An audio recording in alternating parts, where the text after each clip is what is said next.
Hey everyone, welcome to Write On, the podcast from Final Draft. This is the show where we talk about all things screenwriting. I'm your host, Phil Galasso. Today we have an interview with Jim Cummings and PJ McCabe, co-writers, co-directors, and co-stars of the new film, The Beta Test. A couple of weeks ago, I got a letter in the mail inviting me to a no-strings-attached sexual encounter in a hotel room.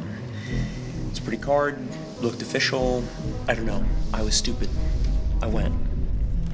What? Dude, this is nuts. I had to wear a blindfold. But the woman, I can't even tell you. Wait. What's going on here? Hold on. Wait, this is really happening? You really did this? In this climate? Dude, this could be anybody. All those clicks, all those likes from then, all the way till now, that's all been saved by these companies. It's the ultimate clickbait, thirst trap. Now I'm suspicious of everyone. Maybe it's your wife. Maybe it's my wife. Are you doing this to me? No. Jim, PJ, and I discussed the different genres the film straddles, not being afraid to speak honestly in your work, how smaller budgets can breed creativity, and more. Check it out.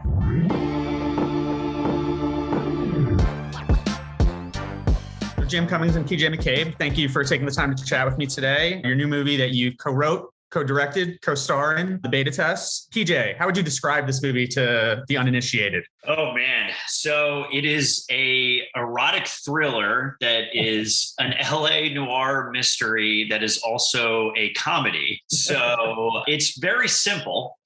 Yes. Yeah. It's like everything else you see out there. Very simple, easy to digest, it's just your run-of-the-mill film. Yeah, no, it's a crazy movie that we wrote together. It took us about a year to put the script together, and it's a lot of fun about digital data, lying, infidelity, and Hollywood agents. And it's a lot of ground to cover. Jim, what was the first inkling for this project for you guys? Was it the idea of all this data that's out there? Was it, just sort of intersection between technology and relationships? Where did it start for you guys with this? Yeah, I guess the movie, we were working on it over a long period of time and then all at once, where it was like we had 1,000 different ideas of like adjacent properties that we wanted to work on, of like a movie about living in Hollywood. And then I had the idea for the letter service, and I called PJ and I was like, what would you do if you got a letter in the mail personally that had invited you to a no strings attached sexual encounter? And he said I wouldn't go because that would be insane. Get murdered. And then I thought, yeah, but what if you were somebody that would? And then he was like, let's talk about it. Let's keep talking. And then and for the next like 6 months, we just had a bunch of long form conversations about that idea. Like where would it go? And like, what would this letter service be? And if you went to the hotel room and it was a wonderful experience, but then you never got another letter, it would still eat at you for the rest of your life. Mm-hmm. And it would drive you crazy. And so it was like, I don't know, we wanted to make this kind of thriller, this erotic thriller. And that was kind of the genesis of the project. But then we realized that we're making a movie about someone who's lying and cheating all the time. So we realized it had to be about the WGA packaging fight with the agencies. And so we did all of this research about what it was like to work in the agencies during the WGA packaging fight.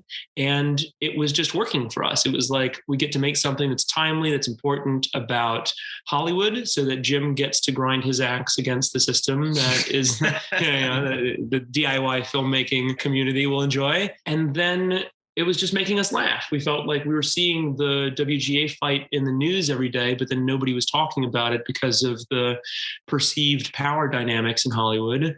And we just thought, well, let's just do like a 90-minute South Park episode about the WGA fight. And then and then it'll also be a horror erotic thriller. Simple as that. Very simple. Yeah.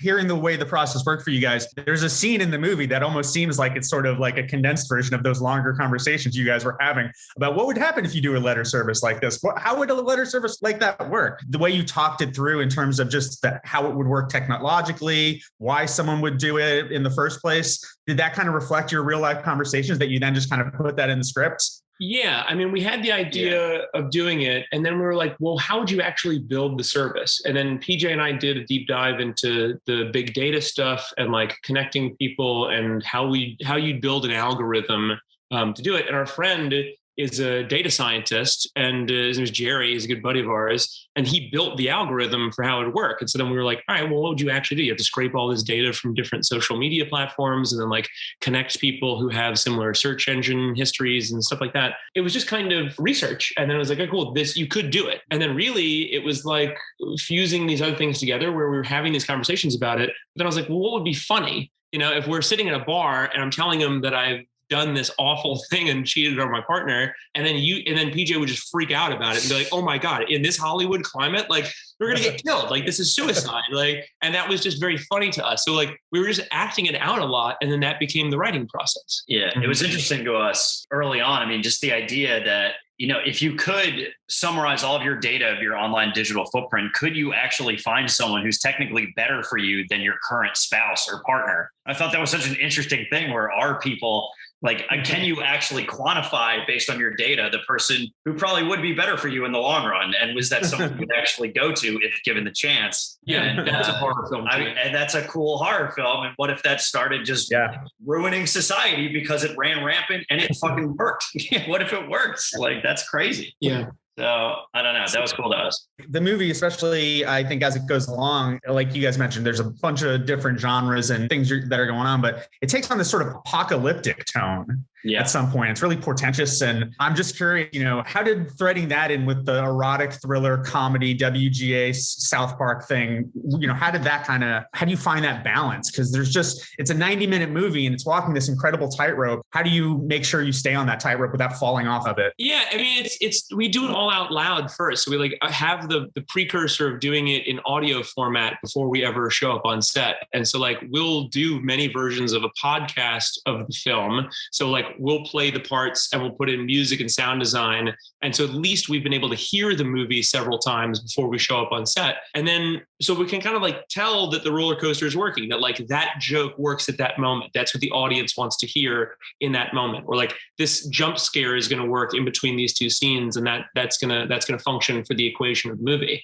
But then when it comes to the ending of the film, the kind of apocalyptic ending of the film, that's kind of how this character sees the world, where if like, in Hollywood, if there is any kind of change to the power dynamics, these people who are in power are like, it's over for me. I should have gone into Wall Street. I should have gone to Wall Street, but I'm bad at math. You know, it's like all of that stuff.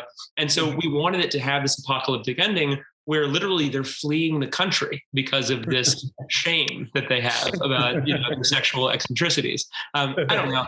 I felt like it was very poignant to talk about these Americans and how they think about life and love and sex. And that's how we had to end the film. It had to be the kind of this like epidemic movie and the kind of the beginning of a terrifying trilogy or something like that, you know? The internet bringing down society in the weirdest way possible, but it was going to happen. Yeah. And so many Westerns end that way of like leaving town on the horse and stuff. Like we were kind of borrowing a lot from that tradition as well. PJ, I want to, like, your character has a line in the movie, and you guys already mentioned upwards, like, in this climate. And I'm just curious, I mean, writing a movie and making a movie like this in this climate is difficult. Can you talk about your guys' approach in that respect? You know, were there certain things that were off limits? Did you have other people you were running things by as a sort of smell test, or were you just flying? No. It was the easiest thing in the world. Really. So PJ and I did a crowdfunding campaign for this movie. We had been writing the script. We knew it was going to be radioactive in Hollywood. We're making fun of the emperors, basically. We're making fun of the powers that be. We're the court jesters. And at no point did we pull punches. We were constantly putting in more stuff to say, you know, let's humiliate and humanize these people. Yeah. I mean, these are things people talk about. And again, like the whole point of the movie is, you know, people are scared to do anything out of line at all, that they don't even talk about it. And it's like, well, let's talk about it because people want to hear it. And you know, some of this stuff, if you make fun of it, it's funny and it's worth talking about. And we've been celebrated for it. Like really the fact that we're making fun of the powers that be in Hollywood, everybody secretly says fuck Hollywood in their minds. And we just wanted to do it publicly. And, and, you know, we screened at Berlinale, we screened at Tribeca. Like we've had incredible independent film success with this movie, I think because of it. And I hope more people follow in our footsteps, that you can speak honestly about the nature of the industry that you're in.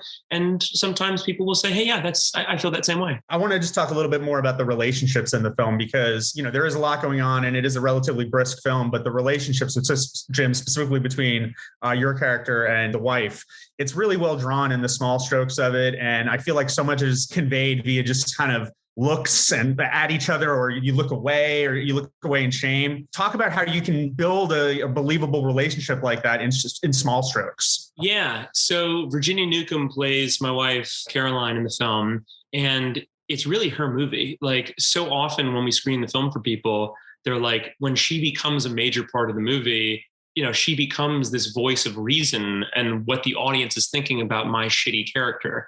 And it's really wonderful. Like, she is so talented. And there was never a time that I felt like she didn't nail it. Like, every single time we just kind of like wound her up and let her loose. And it was so authentic. It was so freeing to work with her. And that's not screenwriting. That is literally casting and then trusting the team and then sculpting it on the day. So like, there were times where it was literally me, her, Ken, PJ, our producers, and a sound guy in the woods. And it was like, and then she's threatening me and shouting at me. I'm like, I'm gonna get murdered here. Like, this is actually, it's pretty dark out. Yeah. So I don't know. I feel like really building that was just so easy because of the casting. I want to also talk about Jim, we've spoken before about your last film, Wolf of Snow Hollow. PJ, you're working together now with Jim on this. What's the process like? You guys mentioned, you're joking around, you're talking a lot of it out. When you're getting to plotting and writing pages, are you splitting it up? Are you in a room together? Are you Zooming together? How did you go about it? Yeah, I mean, it's really just the two of us with our laptops out, in his garage, and we'll just walk around acting it out, and we'll do it a million different ways until we find the way that we do it that makes us laugh, and the line that makes us laugh, and the best setup and payoff in a scene that keeps it the most interesting and moves it logically to the next step in the plot. And yeah, I mean, we'll kind of split up duties where someone's taking notes and writing it all down. I mean, we'll usually block it all out in a very detailed outline and then translate it into a script. We'll go away for a few days and just put it all out and kind of work it out and find the best ways to do it. And it's funny. We'll spend like months talking about it just out loud. Right. Before even writing anything. And like thinking about the scenes out loud and kind of like running it as actors kind of, and like finding, what's interesting about each scene. And then we'll write all that in like a Google Doc, and then we'll have this enormous thing to then go to the mountains and then start writing. And then we call it the vomit draft, where it's just like getting it out of our bodies. And then we'll have that. And then the rest of the writing process is just us ironing it out and doing more iron out passes to make it what it needs to be, or to like fuse the transitional moments between the scenes that we love and making it work stronger in audio. But really, I don't think we're very good screenwriters. I think we're like good like filmmakers. I think and doing it in audio form is a much better blueprint of what the movie's going to be than words on the page for us. So like, it becomes this nice thing that we get to record, a transcript that we get to record in podcast form. And then when we go to make the film, it's really just us enacting the podcast and elevating that in a strange way. You mentioned that last time. I'm surprised more people don't do something along those lines, because it seems like it would be a great way to get, like almost a first cut of the film in its own way before you even actually shot a second of footage. It's a no-brainer. Oh, yeah, we live in the golden age of audio. I'm literally speaking to you from the Zoom recorder that I recorded in anywhere in the world, and I get to do it on the fly and then edit it in the software that I'm editing the film. I get to put in music and sound design. It is a much better litmus test as to whether or not the movie's going to work, or that any of the scenes are going to work, so that then I can go back into screenplay format and change things, because it's like, that was taking too long. That was boring. This could be more interesting. The audience wants to laugh here. We got to fit this thing in and make it funny. It's like a great way to test whether or not the movie's going to be made. PJ, have you guys been, I'm assuming you guys are friends and go back a little bit. Have you been wanting to make a movie together for a while? Were there other iterations of this? How did it turn out that this was the one you guys made together? We've written together for years, and we have 1,000 different scripts and projects on our slate that we're in various stages of development that we're doing. And I mean, we've made stuff and run in similar film circles since Emerson College, where we met 16 years ago at this point. And I think for this one, I mean, we started this one from scratch together. We had been writing and developing some other things, but this one just really gained a lot of momentum. And since we just were doing it from the ground up together, and we were already kind of acting it out and kind of directing it already together, Jim was like, it just kind of made sense to just direct this together as well. And I don't know, it's fun. It was great. More of it. Yeah, because it was great. It really was. It was very fluid. Yeah. It was interesting. Like, it can be so lonely being a screenwriter, just doing it by yourself, and then you're hitting your head against a wall, asking yourself why the scene isn't working. And sometimes it takes finding the right turn of phrase to make the punchline work. And then it's like, to involve anybody else in the writing process, you're like, oh my, wish I had thought of that. You know, my brain doesn't work that well on its own. It's much easier. I look forward to our writing and work together and directing things together as opposed to writing things by myself. You're right. It is very lonely and I don't trust it as much. And it's so much more fun when you have somebody, a partner who has a lot of the same, comedic instincts and believes in the same things, to have someone to create these crazy stories that we do. I love it so much. It never feels like work. Yeah. Knowing that you're going to be doing this the way you do it, you're a do-it-yourself filmmaker outside the system. Are there limits you put on yourself when you're writing in terms of, well, I don't know how I'm going to be able to pull that off? Or do you turn that part of your brain off and then, once the script is where it, to a point where you're ready to start to plan logistics, then you kind of look at it that way? I mean, we've made movies for all kinds of budgets. The Wolf of Snow Hollow was 10 times the budget of Thunder Road, the feature. And so, it really depends. Like, we always follow the Mark Duplassism, do the doable, make the film you can make right now. And I was a producer for 7 years. And so I kind of know my way around a budget and line item budget and stuff like that. So in writing something, we do write stuff that's small, and that does force us to be creative. It forces us to win the audience's attention without a whole lot of money. And then with this film, we were like, why don't we run a crowd equity campaign? We'll see if we can raise the money to make this thing. And we did it in 12 days or something like that. We were able to raise the full budget for the film, $350,000, which is insane. And so we just started. Like, it was interesting where we were betting that the film industry was going to change in such a way that you would be able to use the internet to your advantage and impersonate a studio and then start doing it on your own. And then we were already editing the films by ourselves and doing all the mastering and finishing by ourselves. It's like, all right, well, when we came into the film industry, the biggest problems were distribution and financing. And now we have IFC, which is amazing. And then we have the internet to be able to help us out to finance stuff. So like, although we're not doing enormous Westerns or space movies or whatever, it's not incredibly expensive. We're still planning on making movies in our backyards. And that's kind of because of our expectations being that low, we're able to make the movies that we want to make. How did the pandemic impact the filmmaking? I mean, you're already working with a pretty stripped down crew, it sounds like. So that part of it is kind of easier to navigate, a little bit easier to navigate than if you had a gigantic crew. But, how did it affect your process on this one? Oh, not at all. So we shot the movie in October and November of 2019. So we shot it before the pandemic. And then the only thing that we had to do were pickups and inserts. And I was able to shoot that in my apartment and in my backyard. And so it was like very easy to knock out. So PJ would get tested and then come over for a week or two and we would edit the film. But really, I spent 16 months editing the film. I was the sole editor of this movie. And so I was able to do it however we pleased. Like Wolf of Snow Hollow, because it was a bigger movie and we had to mix it a certain way, we had 5 days to mix the film in Pro Tools on a stage. Whereas this time, because it was an independent film, we were able to do it in 44 days. So I was able to make it more perfect before it went out the door. But no, we had already planned on spending a year finishing this film. And so because of that, we were very, very, very lucky. Now that you mentioned the editing, the rhythms in this one there are some montages and sequences that are so much more complicated than in either of your previous films. It makes more sense that, you had a year to do it versus a much shorter time frame. Yeah. Yep. And there was so much sound design and stuff that we put in. We wanted it to feel like a fuller, bigger professional movie. And we were afforded that. We were able to do it because we were doing it on our own. It wasn't with a studio. It was by ourselves with our own hands. And it was wonderful. As performers, was it helpful having a co-director / co-performer on set versus, doing it yourself? Like for both of you guys, PJ, was it helpful for you when you're doing your scenes? Knowing that you're there to...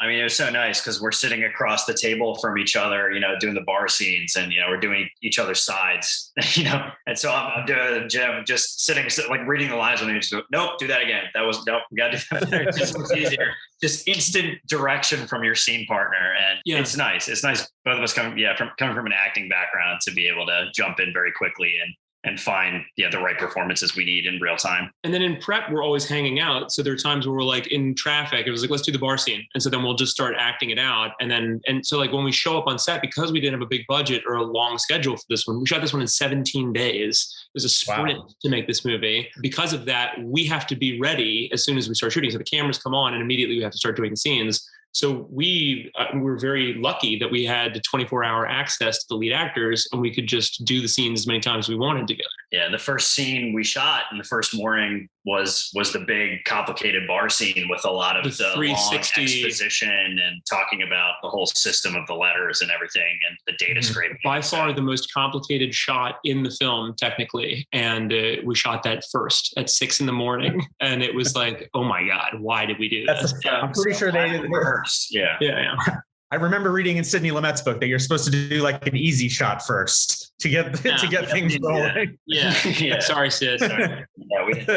One of the things that the movie does that's really fun, it's satirizing Hollywood, satirizing toxic masculinity, but it also kind of pokes at the sort of marriage industrial industry. And I'm curious, did you guys have experience personally with that you brought to the table, or was it just something you're looking at from afar?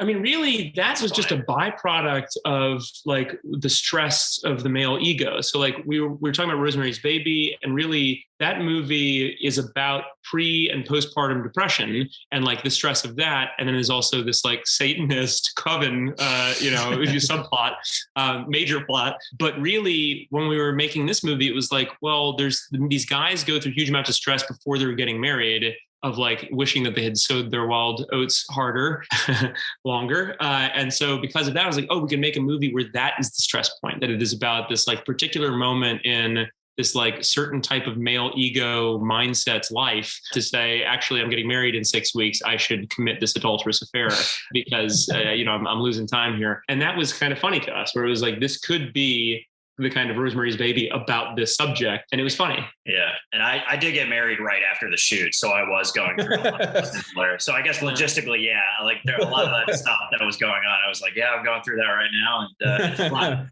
Yeah, there's a lot of very specific things you have to do for a wedding.